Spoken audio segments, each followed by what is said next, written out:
Now, the Lakers even their series with the Timberwolves, and the series shifts to Minnesota. They're a 3-point favorite. 206.5 is the over-under. I am so mad at the Lakers for not covering that 9.5 bad one. the other day. I don't know what it is. I don't like the dribbling the ball out with 40 seconds left when you know the other team's going to, like, it's okay to take a shot if the clock demands that you take a shot. Right, Bri? Like, I think that was a point in the game that there was still enough time left. I mean, I get it.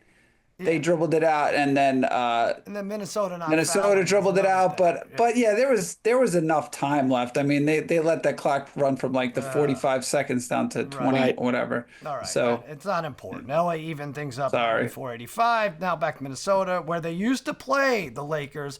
Is this a home game for the Lakers? Technically, no, it's not.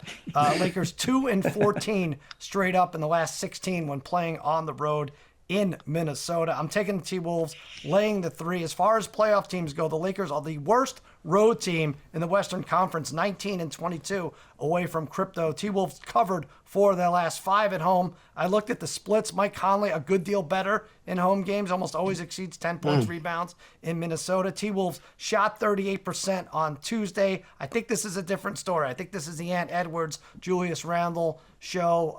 The Lakers have been benefactors of the calls. That'll go the other way. I think it's a nice price, -3 for the home team that kind of has to have it and really might be better overall. I'm taking the T-Wolves. Let's go 109.97. Can they win that? I'll go -3. Parlay Kid, I think you like the Tim. You at least like Ant Edwards here. Yeah, like you just said, Sal, expecting a big performance out of him.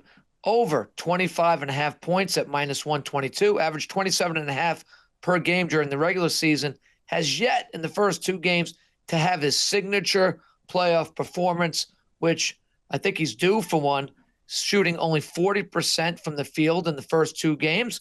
I think home court he'll find his shooting touch again, and I think he's due for one of those breakout 35 to 40 point performances here. Over 25.5 should be an easy one.